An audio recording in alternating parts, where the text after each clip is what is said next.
Ohio गोजाइमास सबैजनालाई नमस्कार। ल आजको भिडियो चाहिँ विशेष गरी जापान विद्यार्थी पठाउँदै गर्नुहुने कन्सल्टेन्सीका मालिकहरूलाई है त।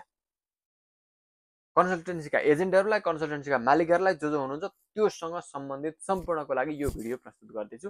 सबैजनाले हेर्नु होला है त। र कसैले पनि दुःख नमान्नु होला। वास्तविक के हो त्यही कुरो म बोलिरहेको छु। किनभने म पनि कन्सल्टेन्सीबाट आएको हो, मलाई पनि सबै थाहा छ, मैले पनि भोगेको छु, सबै कुरो बुझेको छु, त्यही भएर भिडियो बनाउँदैछु। अब यो कन्सल्टेन्सी मालिकहरू म्याक्सिमम कन्सल्टेन्सी मालिकहरू भनेको जापानमा आएर 5 वर्ष 10 वर्ष 20 वर्ष बसेर यहाँ दुःख गरेर अलिअलि आफ्नो व्यवस्था गरेर फर्केका, अथवादेखि यहाँ चाहिँ अब नसकिने रहेछ है, अब नेपालमै गएर चाहिँ केही गर्छु भनेर फर्केका मान्छेहरूले खोल्नु भएको छ। यो कुरो सर्वविदितै छ, सबैजनालाई थाहा छ। चोक चोकमा गल्ली गल्लीमा चाहिँ कन्सल्टेन्सीहरू खोलिएका छन् अहिले होइन। नेपाली पटमूर्खहरू छँदैछौँ हामी। तपाईँहरू कन्सल्टेन्सीहरू खोल्नु भएको छ, पासो थाप्नु भएको छ, हामी त्यहाँ गइहाल्छौँ, अलिकति पैसा दिन्छौँ, आइहाल्छौँ होइन। त्यो भए तपाईँहरूको लागि विशेष चाहिँ मैले आज के भन्न खोजेको भन्दाखेरि तपाईँहरू कम्तीमा 5 वर्ष 10 वर्ष 20 वर्ष यहाँ दुःख गरेर यत्रो गरेर जापान आएर गरेको मान्छे कम्तीमा पनि तपाईँहरूले आउँदै गरेको विद्यार्थीहरूलाई कम्तीमा भाषा चाहिँ पढेर जाओ, नभएदेखि कुकुरले नपाएको दुःख पाइन्छ भनेर त्यति भनेर भन्न किन नसक्नु भएको तपाईँहरूले?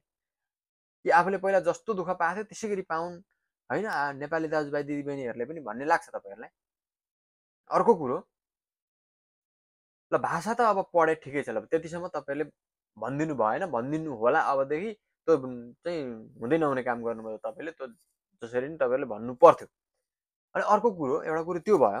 अनि अर्को कुरो, तपाईँहरूले कम्तीमा जापान गइसके पछाडि विद्यार्थी हौ तिमीहरू, यति घन्टा पढ्नुपर्छ, हप्ताको 5 दिन होइन, हप्ताको 4 दिन अथवा यति चाहिँ पढाइ हुन्छ।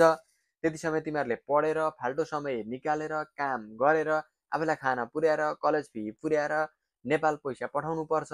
अब तिमीहरू पनि पक्कै पनि अब प्यारेन्ट्सको पैसाबाट प्यारेन्टले पनि ऋण खोजेर यसो गरेर पठाएको हुनसक्छ, ऋण तिर्नुपर्छ भन्न त्यति चाहिँ विद्यार्थीलाई ज्ञान दिन सक्नुपर्ने हो कि नि तपाईँहरूले।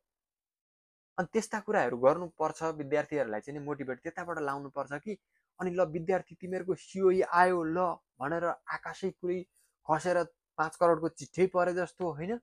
सिओई आएका विद्यार्थीहरूलाई लगेको छ उता पार्टी प्यालेसतिर होइन, उता रेस्टुरेन्टतिर ठुल्ठुलो कता कता लगेको छ, होटलतिर लगेर चाहिँ ए फुलमाला अबिर लाएर ल सिओई आएका विद्यार्थीहरूलाई त्यो नाटक गरिरहेछ ल के नभए जस्तो होइन कन्सल्टेन्सीले। अब तपाईँहरूलाई पो अब यहाँ चाहिँ पठाउँदाखेरि कलेजबाट कमिसन आउँछ, विद्यार्थीबाट लिनुहुन्छ, दुईतिरको पैसा जम्मा गर्दा राम्रै हुन्छ। 30-50 जना 100 जना एक इन्टेक पठाउनु भयो भने 50 लाख करोड भइगयो र पो सजिलो छ त। अब ती बिचरा 18-20 वर्षका विद्यार्थी भाइ बहिनीहरूले के चाहिँ बुझेका हुन्छन् र तपाईँहरूले चाहिँ अनि सिओई आउने बित्तिकै ए ल संसार आयो अब त तिमीहरू त कहाँ पुग्यौ। अब 1-2 जनाले मैले हालेको फेसबुकमा पनि देखिरहेको थिएँ कन्सल्टेन्सीहरूले, ल Japan is waiting for you अरे, ल जापान चाहिँ तेरो लागि पर्खिरहेको छ होइन, टोकियो तेरो लागि पर्खिरहेको छ अरे। यहाँ के छ र पर्खिरहनलाई, किन पर्खिनु यहाँ होइन। त्यो मान्छेको लागि चाहिँ अब जापानले किन पर्खिनु? तपाईँहरू कमिसनमा काम गरिरहनु भएको छ, तपाईँहरूको व्यवसाय फस्टाइरहेछ, थाहा छँदैछ सबैलाई। अनि अब विद्यार्थीहरूलाई चाहिँ पर्खिरहेछ, यसो गरिरहेछ उसो गरिरहेछ भनेर चाहिँ जबरजस्ती होइन यसो गरे सबै कुरो कम्तीमा ल पठाउनु भयो, तपाईँहरूको व्यवसाय ठिक छ, चलाउनुहोस्, राम्रो गर्नुहोस् होइन, त्यो कुनै ठुलो कुरो भएन। अब अरूले के अरे अरू देशका मान्छेले व्यवसाय गरेर चाहिँ हाम्रो देशका मान्छेको पैसा चाहिँ लिन्थे भनेदेखि आफ्नै देशको मान्छे हुनुहुन्छ तपाईँहरू, तपाईँहरूले गर्नु भएको छ राम्रो हो, गर्नुहोस्। तर पनि कम्तीमा विद्यार्थीहरूलाई भाषा पढ, भाषा नपढे कुकुर नपाएको दुःख पाइन्छ भनेर भन्नु पर्यो। त्यतातिर चाहिँ दिमाग लाउनु पर्यो। कम्तीमा पनि N5 N4 सिद्ध्याएर जाओ, उहाँ गइसके पछाडि आनन्द हुन्छ तिमीहरूलाई भन्नु पर्यो। अनि भाषै नभइकन चाहिँ भाषा पढेको छैन, केही छैन, तपाईँको कन्सल्टेन्सीमा भर्ना भएको 1 महिना भएको छैन, प्रोसेस गरिदिएको छ उता गाउँतिर कहाँको चाहिँ ट्रेनमा जान पनि चाहिँ सहरबाट चाहिँ 2.5-3 घन्टा लाग्ने ठाउँमा, अनि न काम पाइयोस् न केही पाइयोस्, अनि त्यस्तो ठाउँमा पठाइदिएको छ। अनि भाषा पढ्नु पनि छैन, केही पनि छैन, अनि यहाँ आएर यसो गर्नुपर्छ, दुःख गर्नुपर्छ, यस्तो हुन्छ, हप्ताको 4-5 घन्टा पढ्नुपर्छ, अनि त्यस पछाडि चाहिँ काम टाइम निकालेर काम गर्नुपर्छ। त्यस पछाडि हुँदै हुँदै जान्छ। तिमीहरूले चाहिँ 5 दिन पढेर बिहान बेलुका दुःख गरेर होइन, अब दिनको चाहिँ 16 घन्टा 18 घन्टा 20 घन्टा खटेर पैसा कमाएर आफूलाई पुर्याएर फी तिरेर भात खाएर अनि बचाएर बल्ल घर पठाउनुपर्छ तिमीहरूले।